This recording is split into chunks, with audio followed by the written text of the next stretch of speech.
Best bets time. Week 1 went pretty well. 11-8 together combined here, up about a unit and a half. What do we got for week 2? Give me your best bets for Saturday.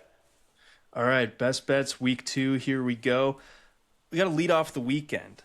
JMU getting 14 points at Louisville. Louisville looked great last week, but had some turnovers. I think JMU can actually make them pay for those turnovers. 14 is just a little bit too much. I think JMU keeps it within 2 scores. Give me the Dukes plus 14 at Louisville on Friday night. Start your weekend off right. In the Cyhawk Classic, Iowa State, Iowa, give me the over, 41.5 points. Don't ask me how we get there. I don't know exactly how we're going to get there, but we're going to get there. We're going to see some points here on Saturday in the Cyhawk game. Give me over Just 41 score, and a half. Let's get it. Let's see here. Next up, a little owl action. Give me Kennesaw State plus 36.5 versus Indiana. Indiana kind of played with their food last week. Didn't look great against Old Dominion, and that, of course, can cut the other way, and they go full bloodletting mode this week against Kennesaw State after getting a little bit of flack from people for not taking care of business in a big way against Old Dominion. But as it stands, give me the Owls. My school here in the backyard, Kennesaw State plus 36.5 against the Hoosiers. Give me Fresno State plus 3.5 at Oregon State. Oregon State got pieced up, of course, last week by Cal. Different caliber of quarterback in E.J. Warner, but I think Fresno State kind of figured some things out on offense in the second half last week. I like Fresno State plus 3 and a hook. As we talked about earlier on in the show, I like SMU to get it done by by more than a field goal. So SMU minus 2.5 against Baylor. 2 more for you. Give me, this is in your backyard here.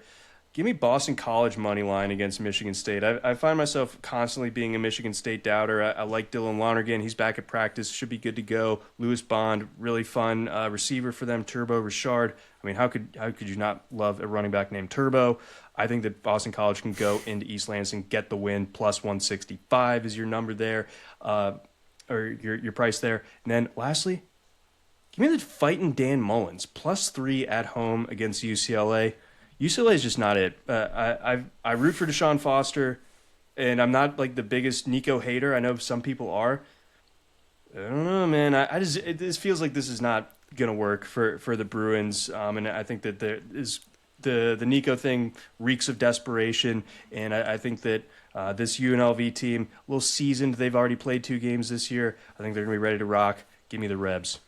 All right. I'm starting off on Friday night as well. Northern Illinois plus 17.5 at Maryland. Sorry, John, but do not mess with the Huskies week 2. Things happen. Trust me. Let's go UConn plus 7. Speaking of the Huskies, UConn did wonders for us last week. We're going right back to them as they head over to Syracuse. Plus 7 for UConn. SMU minus 2.5. I guess that's our combined 2-unit play this week. Utah State plus 31.5 in this matchup of the Aggies down there in College Station. Maybe a little sleepy spot for Texas A&M here. Maybe a little look-ahead game. Let's go Western Kentucky plus 7 as they head to play Akron this week. And then let's go I already gave you Texas and San Jose State over 51.5 earlier. We're going with that one.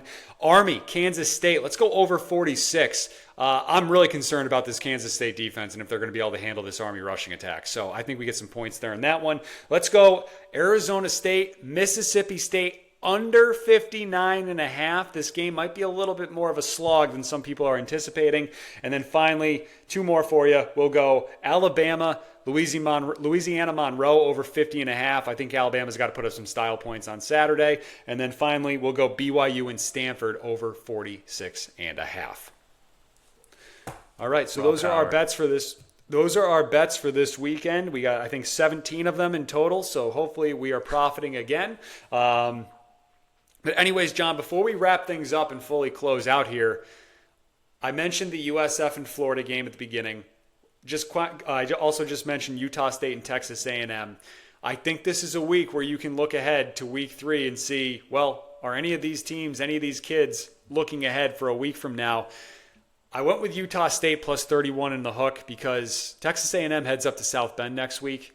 I think that could get really interesting. A&M allowed UTSA to run the ball.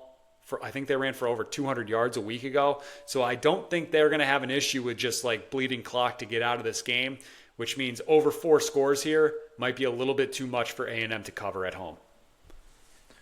I think that's a great call. I mean, we saw A&M struggle a bit. Last week, everyone was kind of like scratching their heads with UTSA kind of really hanging around with Marcel Reed and company, and you get another cupcake before a huge game next week. I could definitely see this being like that look ahead spot for A&M.